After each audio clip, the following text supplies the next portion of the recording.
Hi everyone, your movement coach Hari Sharma. Guys, आज मैं आपको बहुत ही कॉमन प्रॉब्लम के बारे में गाइड करने जा रहा हूँ। वो है neck pain, upper trap pain, rhomboid pain and back of the shoulders hair.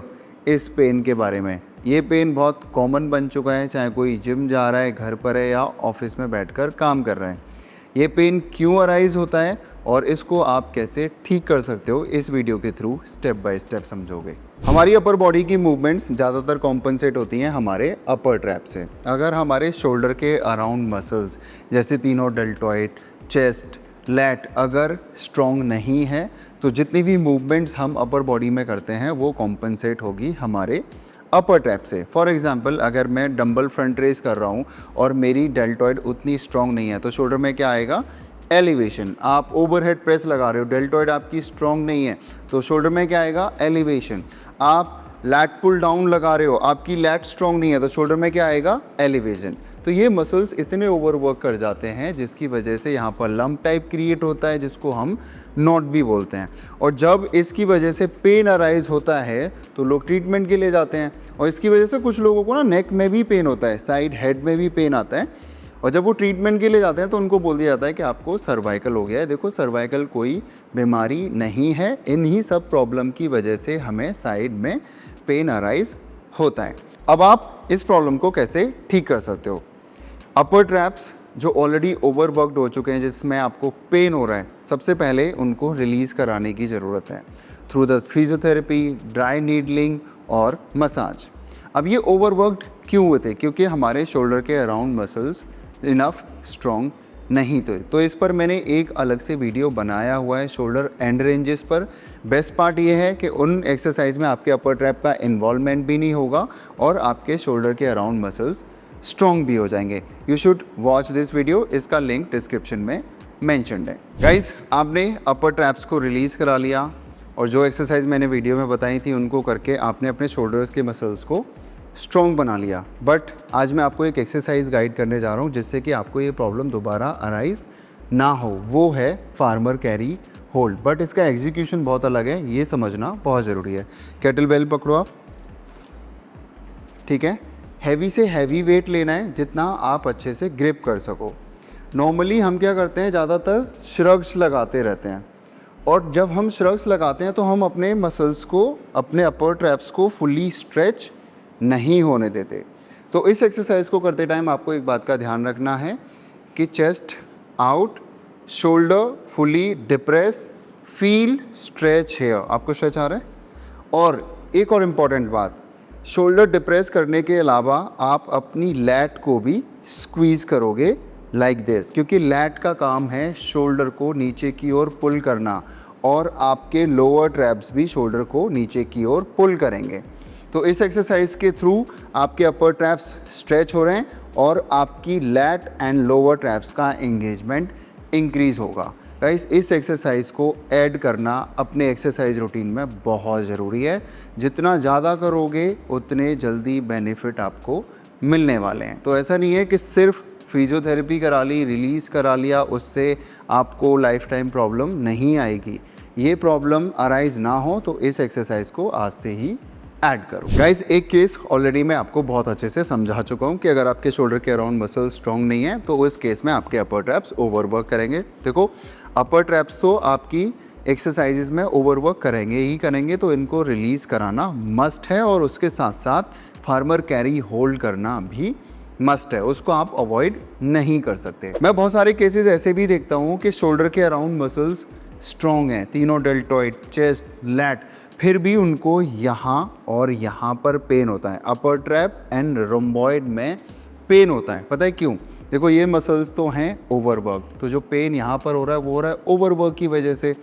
और ये मसल्स हैं अंडरवर्क, इनका हम प्रॉपर यूज़ नहीं कर पा रहे। बहुत लोग तो ठीक से अपने स्कैपुला को मूव ही नहीं कर पाते। तो हमारे स्कैपुला में फंक्शन होते हैं elevation, depression, protraction and retraction. बहुत लोगों को इन एक्सरसाइजेस को करने में डिफ़िकल्टी होती है। तो ये मसल्स क्या हैं? अंडर यूज़ हैं। देखो, नॉट्स दोनों केसेस में क्रिएट होते हैं, ओवर यूज़ की वजह से और अंडर यूज़ की वजह से। और बहुत लोगों को आप देखते होंगे कि यहाँ पर मसल ही नहीं होता है। मेरे पास बहुत सारे ऐसे लोग आते हैं कि यहाँ पर मसल नहीं होता है, उनके rhomboid, mid trap and lower trap develop नहीं होते हैं और ये वीक भी होते हैं। और वीक मसल, ध्यान रखना, टाइट भी होता है और फिर वहाँ पर नॉट्स क्रिएट होते हैं। देखो, हमारे अपर ट्रैप्स का काम क्या है? शोल्डर को एलिवेट करना। लोअर ट्रैप्स का काम क्या है? शोल्डर को डिप्रेस करके रखना।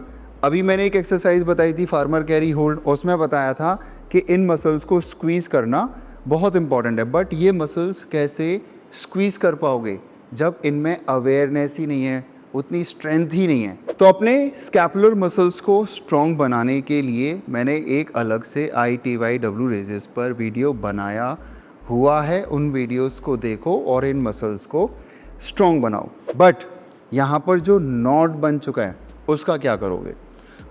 इस नॉट को भी रिलीज़ कराना बहुत इम्पॉर्टेंट है थ्रू द ड्राई नीडलिंग और मसाज।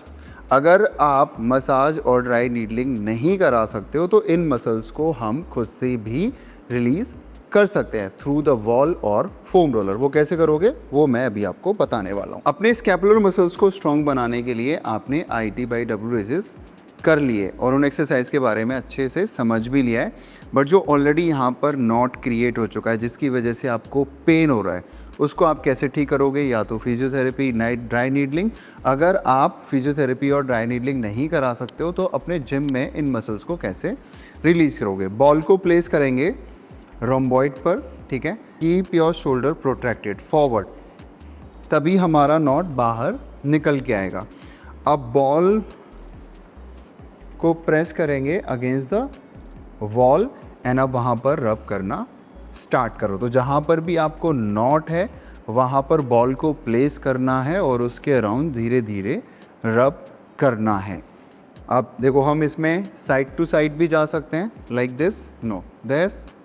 इसमें हम अप एंड डाउन भी कर सकते हैं ये, और हम रोल भी कर सकते हैं, ठीक है।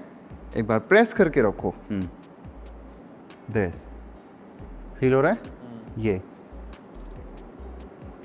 और देखो, अगर आपको कोई मसाज कर दे तो वेल एंड गुड। अब फोम रोलर के थ्रू इन मसल्स को कैसे रिलीज करोगे ये देखो बॉल के थ्रू कैसे रिलीज करना है ये आप समझ चुके हो, बट इन मसल्स को हम फोम रोलर के थ्रू कैसे रिलीज कर सकते हैं ये समझो। फोम रोलर को हम लोग प्लेस करेंगे रोम्बॉइड के पीछे, जैसा मैंने बताया था कि शोल्डर प्रोट्रैक्टेड, शोल्डर प्रोट्रैक्ट करो। शोल्डर ब्लेड का आगे जाना बहुत ज़रूरी है, तभी आपके रोम्बॉइड पीछे की ओर निकल कर आएंगे, ठीक है। शोल्डर फॉरवर्ड, नेक इन, अब पीछे की ओर लेटो, बट शोल्डर ब्लेड को लूज मत छोड़ना, ठीक है। That's it, alright. अब यहाँ से slightly hip up, this, roll back, roll forward.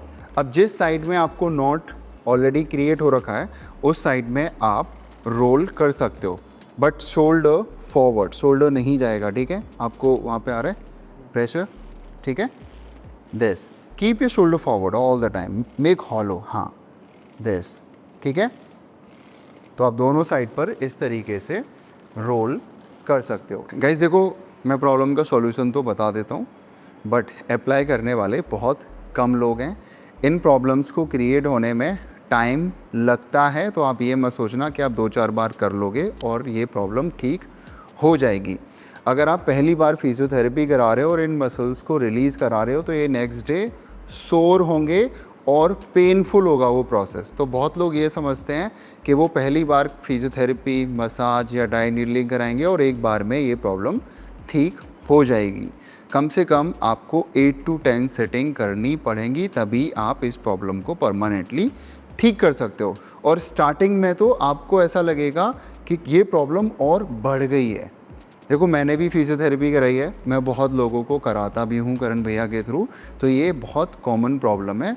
लोग समझते हैं कि फिजियोथेरेपिस्ट के पास जाएंगे और 1 दिन में या 2 दिन में प्रॉब्लम ठीक हो जाएगी। तो पेशेंस रखना बहुत ज़रूरी है।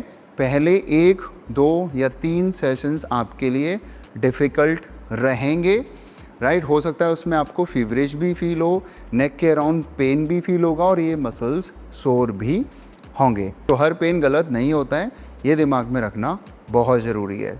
तो मैंने सोचा कि मैं आपको पहले ही ये बात बता दूं। क्योंकि ज़्यादातर फिजियोथेरेपिस्ट और मसाज वाले लोग ये बात नहीं बताते हैं। गाइज मैं आपको ऑलरेडी 2 प्रॉब्लम्स के बारे में बता चुका हूँ, बट ये प्रॉब्लम क्यों अराइज होती हैं? क्योंकि हमारा अपर बॉडी का मैकेनिक्स ठीक नहीं है। कुछ मसल्स ओवर वर्क कर रहे हैं, कुछ मसल्स वीक हैं, कुछ मसल्स टाइट हैं, मतलब अपर बॉडी में इम्बैलेंसेस की वजह से ये प्रॉब्लम्स अराइज होती हैं। तो ओवरऑल हमें क्या करना है? हमें अपने अपर बॉडी के मैकेनिक्स को इम्प्रूव करना है। 2 प्रॉब्लम ऑलरेडी बता चुका हूँ। तीसरी प्रॉब्लम, अगर हमारी लैट वीक है और हम जिम में जाकर लैट पुल डाउन लगा रहे हैं या पुल अप लगा रहे हैं, तो उस केस में क्या होगा? लैट का काम क्या है? शोल्डर को नीचे की ओर डिप्रेस करके रखना, बट ये तो वीक है। जब आप लैट पुल डाउन लगाओगे तो उसमें क्या होगा? आपका शोल्डर अपवर्ड रोटेशन में आएगा। तो जहाँ पर हमारी लैट को काम करना था, वहाँ पर हमारे स्कैपुला के अराउंड मसल्स काम कर रहे हैं, हमारे रोटेटर कफ्स काम कर रहे हैं। तो आप समझ रहे हो क्या हो रहा है? यहाँ से इम्बैलेंसेस क्रिएट हो रहे हैं। फिर यहाँ से एक प्रॉब्लम अराइज होती है, वो है अनइवन शोल्डर। तो अनइवन शोल्डर जैसी प्रॉब्लम अराइज ना हो तो उसके लिए आप लोअर लैट को पहले एंगेज करना सीखो, वहाँ पर स्ट्रेंथ ऐड करो। उसके लिए आप single arm, side lat pull down और शोल्डर डिप्रेस जैसी एक्सरसाइजेस कर सकते हो। उससे आपका मसल माइंड कनेक्शन बेहतर होगा और आपकी लोअर लैट भी इंक्रीज होगी। गाइस अनइवन शोल्डर के ऊपर मैंने ऑलरेडी एक डिटेल यूट्यूब वीडियो बनाया हुआ है, लिंक डिस्क्रिप्शन में मेंशन्ड है, और इस वीडियो में मैंने सब कुछ बहुत अच्छे से समझाया हुआ है इस प्रॉब्लम के बारे में। अगर आपको अनइवन शोल्डर है तो आपको वो वीडियो ज़रूर देखना चाहिए। अब देखो इस केस में भी क्या है, आपकी लैट एंगेज नहीं है, तो आपके स्कैपुला के अराउंड मसल्स ओवर वर्क कर रहे हैं, तो आपको अपर ट्रैप में भी नॉट क्रिएट होगा और आपके रोम्बॉइड में भी, राइट। अब आप समझ रहे हो ना कि एक प्रॉब्लम मल्टीपल प्रॉब्लम्स को इनवाइट करती है। अब स्विच करते हैं नेक्स्ट प्रॉब्लम पर। गाइस आज आपको ये पता चल गया होगा कि ये प्रॉब्लम्स हमें क्यों अराइज हो रही हैं। जब ये प्रॉब्लम किसी भी पर्सन को अराइज होती है ना, तो वो पता है किसको ब्लेम करता है? सोने के पोस्चर को, पिलो, मैट्रेस, कि मैं गलत तरीके से सो गया। आप एक ही साइड पर गलत तरीके से सो रहे हो। जब जब ये प्रॉब्लम अराइज होती हैं, हम लोग ब्लेम गेम में लग जाते हैं कि मैंने गलत एक्सरसाइज कर ली होगी, गलत तरीके से वेट उठा लिया होगा। और ये बहुत कॉमन बातें हैं जो कि मुझे रोज़ सुनने को मिलती हैं। बट ये प्रॉब्लम अराइज हो रही है क्योंकि हमारी अपर बॉडी का मैकेनिक्स ठीक नहीं है। कुछ मसल्स ओवरवर्कड हैं, कुछ मसल्स अंडरवर्कड हैं, कहीं पर हमारे पास फ्लेक्सिबिलिटी नहीं है और कहीं पर हमारे पास स्ट्रेंथ। बट आज आपको इस वीडियो के थ्रू पता चल गया होगा कि आप इस प्रॉब्लम को कैसे ठीक कर सकते हो। गाइज़ अगर आपको इन मूवमेंट से रिलेटेड कोई प्रोग्रामिंग चाहिए तो आप मुझे इंस्टाग्राम पर कांटेक्ट भी कर सकते हो। और हाँ, अगर आपको ये वीडियो अभी तक अच्छा लग रहा हो तो प्लीज़ हिट लाइक बटन, और अगर आपने मेरा चैनल सब्सक्राइब नहीं किया है तो प्लीज़ सब्सक्राइब माय चैनल। देखो अभी जिस प्रॉब्लम के बारे में मैं आपको बताने जा रहा हूँ ना, वो है हमारे बॉडी बिल्डर भाइयों के लिए। उनके पास स्ट्रेंथ भी अच्छी है, उनके मसल्स भी डेवलप हो रखे हैं, अच्छे ट्रैप्स में जान भी है, डेवलप भी हो रखे हैं, बड़ी बड़ी लैट है, शोल्डर्स हैं, फिर भी उनके साथ ये इशू है। और उसका सबसे बड़ा रीज़न है मोबिलिटी। अब समझो आप मोबिलिटी क्यों इम्पॉर्टेंट है। आप अपने आर्म को ओवरहेड लेकर जा रहे हो, आपकी लैट टाइट है, बट आप अपने आर्म को फुली स्ट्रेट करना चाहते हो, तो मूवमेंट कहाँ से कॉम्पनसेट होगी? आपके स्कैपुला से, जिसकी वजह से आपके अपर ट्रैप ओवरवर्क कर रहे हैं, ठीक है। और ये मसल्स भी ओवरवर्क कर रहे हैं, बट प्रॉब्लम कहाँ है? हमारी टाइट लैट। आपके चेस्ट मसल्स टाइट हैं, इसकी वजह से क्या हो रहा है? Internal rotation. जब इंटरनल रोटेशन आएगी तब भी आपके अपर ट्रैप्स इन्वॉल्व होंगे, ठीक है। अब आप समझ रहे होंगे कि मोबिलिटी ना होने की वजह से हमारा स्कैपुला बहुत ज़्यादा मूव करता है। फॉर एग्जांपल अगर मैं बात करूँ external rotation and internal rotation, अगर हमारे बॉल एंड सॉकेट जॉइंट के अराउंड मसल्स टाइट हैं, तो जब आप इंटरनल रोटेशन करोगे तो क्या होगा? आपका शोल्डर अपवर्ड रोटेशन में जाएगा और आपके अपर ट्रैप्स अननेसेसरी इंगेज होंगे। फॉर एग्जांपल आप अपराइट रो लगा रहे हो या क्लीन एंड जर्क लगा रहे हो, ऐसी एक्सरसाइज में ये प्रॉब्लम्स अराइज होती हैं। अगर आपकी एक्सटर्नल रोटेशन ख़राब है तो ये ख़राब होती है हमारे टाइट पेक्टोरल एंड सबस्कैपुलरी मसल्स के टाइट होने की वजह से, ठीक है। तो इसमें क्या होगा कि जब हम कोई भी ऐसी रेंज में जाएंगे जहाँ पर हमारे पास फ्लेक्सिबिलिटी नहीं है और स्ट्रेंथ भी नहीं है, तो उसमें क्या होगा, हमारे शोल्डर के अराउंड पेन आना स्टार्ट होगा। तो अब आपको ये बात बहुत अच्छे से समझ में आ गई होगी कि अगर आपकी होल बॉडी टाइट है तब भी आपको ये इश्यूज़ अराइज होंगे। तो ये प्रॉब्लम अगर आपको ऑलरेडी है तो उसके लिए आपको अपनी अपर बॉडी की मोबिलिटी पर वर्क करना ही पड़ेगा। उसके लिए आप सुपीनेटेड ग्रिप में pull over, lateral pull over, internal external rotation और चेस्ट फ्लाई जैसे स्ट्रेचेस कर सकते हो। और इस पर मैंने एक डिटेल्ड यूट्यूब वीडियो भी बनाया है, आप उस वीडियो को देखो और अपनी अपर बॉडी की मोबिलिटी को बेहतर बनाओ। गाइस, जिस तरीके से आज मैंने आपको इन प्रॉब्लम्स के बारे में बताया है, क्या आपको पहले किसी और ने डिस्क्राइब किया है इस तरीके से?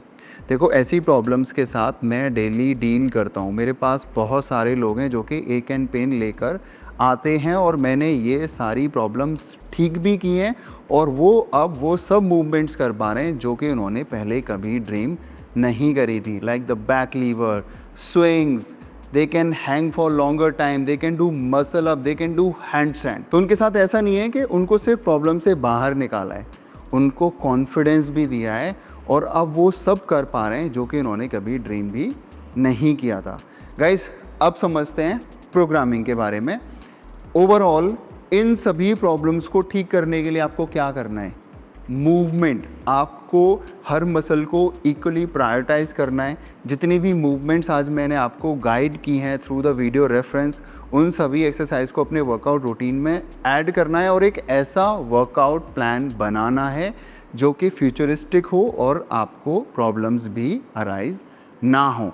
अगर आपको वर्कआउट के लिए कुछ हेल्प चाहिए या आपको अच्छी वर्कआउट प्रोग्रामिंग चाहिए तो आप मुझे इंस्टाग्राम पर कॉन्टैक्ट भी कर सकते हो, जहाँ पर आपको कौन सी मूवमेंट करनी है, कितनी करनी है, कहाँ पर आपको मूवमेंट्स अवॉइड करने की ज़रूरत है, कहाँ पर आपको मूवमेंट ऐड करने की ज़रूरत है, कहाँ पर आपको फ्लेक्सिबिलिटी की नीड है और कौन से मसल्स को आप रिलीज़ कराओगे, ये सब कुछ मैं आपको उस प्रोग्रामिंग के थ्रू बताऊँगा। तो अगर आपको ऐसी प्रोग्रामिंग चाहिए तो you can contact me on Instagram. अगर आपको ये वीडियो अच्छा लगा हो तो प्लीज़ हिट लाइक बटन। देखो, वीडियोस बनाने में लगती है मेहनत, बहुत सारे टेक्स लेने पड़ते हैं, एडिट करना पड़ता है, तब जाकर इस नॉलेज को मैं आप तक पहुंचा पाता हूं। और जो नॉलेज मैं आपके साथ शेयर कर रहा हूं उसको गेन करने में मुझे लगे हैं 12 से 13 साल through the books, through the personal experiences, और मैं बहुत सारे क्लाइंट्स को हैंडल भी कर चुका हूँ जो कि ऐसी प्रॉब्लम्स मेरे पास लेकर आए थे। तो जितनी भी नॉलेज मैं आपके साथ बहुत सिंपलेस्ट वे में शेयर करता हूँ ना, वो सब मेरे एक्सपीरियंस से आता है। ठीक है, अगर मेरा यूट्यूब चैनल आपको यूज़फुल लगा हो तो please subscribe my channel. Guys, देखो, वीडियोस बनाने में मेहनत लगती है तो रिवॉर्ड मिलना भी इक्वली इम्पॉर्टेंट है, जिससे कि मैं ज़्यादा से ज़्यादा वीडियोस बना पाऊँ। देखो, मैं आपको स्ट्रॉन्ग बनाऊँगा, प्रॉब्लम्स के बारे में भी बताऊँगा और आपको स्किल्स भी सिखाऊँगा। अगर अभी तक आपने मेरा चैनल सब्सक्राइब नहीं किया है तो प्लीज़ सब्सक्राइब दिस चैनल।